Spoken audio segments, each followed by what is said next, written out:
What's going on, YouTube? I'm here at the meat plant. Just dropped a trailer and went to the shipper, got my paperwork. I'm gonna get another trailer, a loaded trailer. There you go. I'm gonna show you guys. I'm gonna hook it up right now. For those who don't know what I'm hauling a swinging beef. Swinging beef. If you don't know how it feels like to drive a swinging beef load, I'm gonna try to describe you guys. It just feels like you're in the boat in the ocean, and that thing swings left and right, forward, backwards. If you never done this before, it's kind of interesting.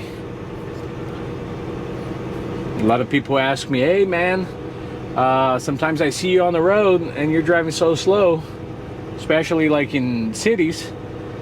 The reason why? Because I can't freaking hit the brakes. I can't do anything. It depending how you hit the brakes, man, you just drop a carcass. You don't want to do that. See, we just dropped our trailer right there by that black trailer, and we're gonna pick up another one. Now there's tons of trailers here at the meat plant. They go everywhere, all over the United States.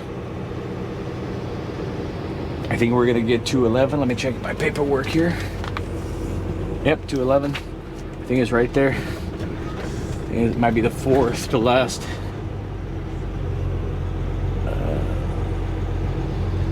So all the loaded trailers are gonna be here. So we just gotta check on them and see. I think mine's right there. Yeah, fourth to last. Let's hook it up and I'll show you guys. I'll show you guys what I'm driving, okay? There you go, guys. I'm driving a 2023 Kenworth. Nice looking truck. There you go. So we just hooked up.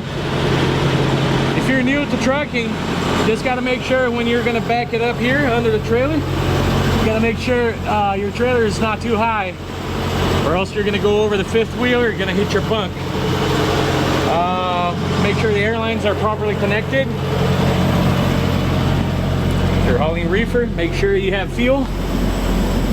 And also, if you have half or less than half, when you're going to fill it up, good thing to do is just turn the reefer off. It avoids you to get the air in the lines, and your reefer won't start again. You would just die on your ass. There you go. So I have all my tandems back there, but I'm hauling a 48 footer going to California, so that's okay. I always have like 33,000 pounds on it. Not that heavy. You know, I already checked the trailer, checked my tires and everything, so I'm okay. I just gotta check my weight. We gotta go through the scale right now. And I already grabbed my paperwork. We're good to go. We're here in Idaho, and we're gonna take this load to Lathrop, California. Okay, there you go. All right, let's hop inside and get scale. So before we even start in here, I'm just gonna get all the paperwork done here, and then we got to go through the scale it out, and we're gonna be out of here. So it usually takes me about 15 minutes to do this process. I just go drop a trailer, well, check in the guard shack, go drop the trailer, go to the shipper, pick up my paperwork, hook it up again to a different trailer, and head out. You know, that's pretty much it. Usually it takes me about 30 minutes here, and shouldn't take any longer. And we're gonna be heading down to California. Okay, so let's go. We are good to go. So we're loaded, paperwork is all done. All we got to do is check out,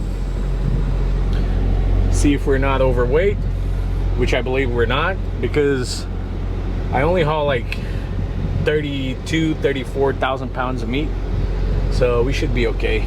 but just because, you know, just because we're just gonna go over the scale it out, and then head out of here. We have about 600 miles to go. It's exactly 600 miles from point A to point B. I don't like this trailer though. 211, and this is a trailer where the battery died on me one time. Man, I had a hard time putting this baby to work again. I actually had to buy a new battery and install it. It was in a start-stop cycle, and all of a sudden I see no lights. Go check it out, and sure enough, no battery. Battery was dead, and I was in the middle of nowhere. Had to drive back about 87 miles, get to a little truck stop, buy me a battery, install it, and then get going. Yeah, life on the road's not easy, guys. There you go. So we're gonna go behind that tanker and wait for him to finish his stuff, and then we're gonna do our stuff and be out of here.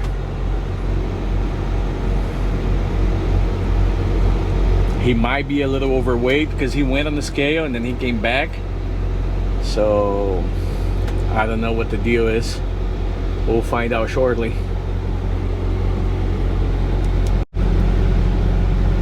Looks like he just got his stuff ready,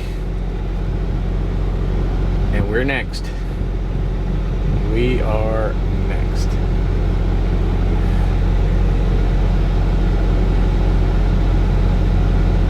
So the process here right now, so I pull up to the stop sign right there, and they're gonna take a picture of the trailer. They do their own like pre-trip inspection or post-trip, like as you leave the plant. I'm just gonna wait for that truck to pass, and then here we go. So they double check everything before you leave, take pictures, do whatever, and then hop on the scale and then leave. That's the process here. And when you come back, you do the same thing in the other way. They check everything, take pictures, make sure your trailer looks the same as when you left, and here we go. They're gonna come out here, do their thing, and we're gonna bring that paperwork, and that's it. Let's go. All right, so already checked out. So see, he's gonna go check my trailer. Usually, see here, see this gauge right here, suspension load. If I'm over 70, or if I'm 70, I'm okay. But if I'm over 70, then I'm probably overweight in my drives.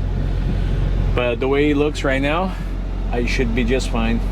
See, a little under, it's about 65, so I should be okay. So he's gonna go check it out, and I see he's checking the reefer, half tank, which is good, and I have my tandems all the way back. Reason why, I'm hauling a 48 footer. So in California, if you're hauling a 53 foot trailer, you cannot go over like the 5th pin. I think it's the 5th. So if you go over the 5th hole, then you're illegal. Just in California. There you go. That's my baby right here. So let's see. I'll call you guys in a few. So here we got to do axle by axle. Already done my steers, my drives, and I'm doing the whole truck right now.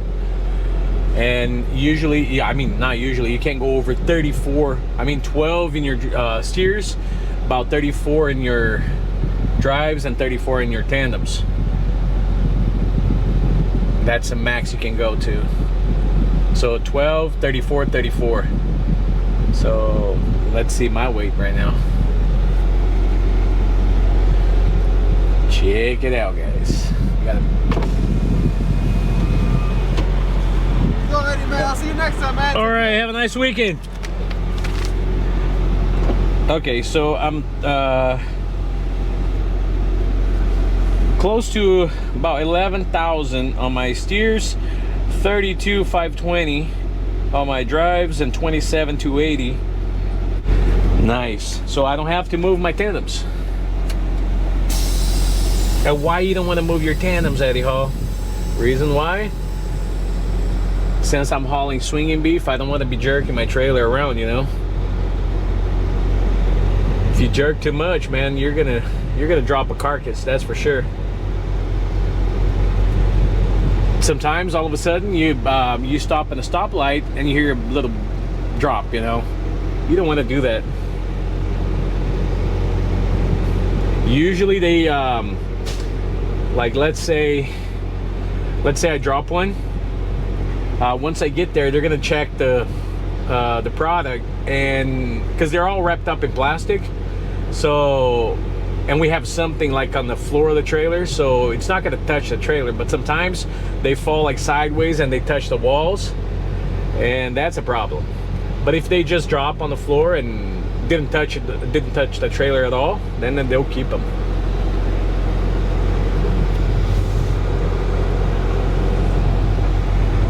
But yeah, but you don't want to drop anything. You just want to, you know, you get a good load and you want to deliver the same load. I mean, you don't want to be dropping carcasses everywhere. Get there and about 10 of them on the floor. Hell no. There you go. So we're gonna stop here for a second, just double check everything, and head out. And most likely I'm gonna have you guys in the other camera, because I don't want to be holding any camera while I'm driving. Okay? All right, guys, I'll see you in a bit.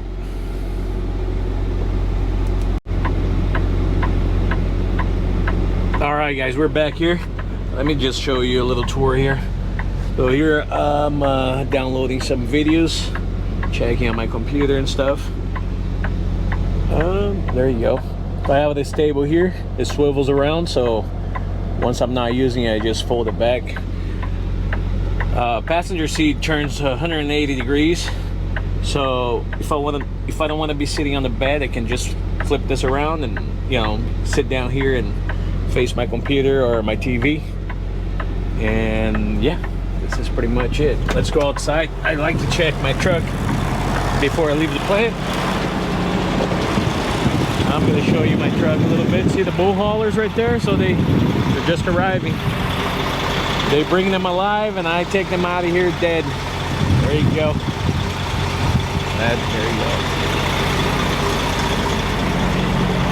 Let me go out there. 30 degrees. That's how it's supposed to be, at 30 degrees. Start, stop. There you go. We always like to check everything. A lot of times I need air cans, man, a few times. Can't remember what trailer I had, but they were leaking air here in the air cans. I had to replace them. See, there you go. I have all my tandems all the way back here. They put a bolt here, man. You need a bolt cutter to cut this off, but it's all good. Always double check your lights, everything, before you leave, because once you're on the road, that's it. And once they stop you, the scale, what's your excuse? So I have this trip pack, but that's electric. We have 4 batteries in here, and that's how my EPU works. It's a T680 2023, fully loaded. Fully loaded, guys. Have the cattle guard, everything, and everything else inside too. 2 windows, cubby holes, everything. There you go. From now on, we're gonna be heading out of here. We're gonna go to California, and probably you will see me taking 95 down south to 80, and then 80 all the way to 5, and then down to Lathrop, California. So I hope you guys enjoy the video. I'll see you next time.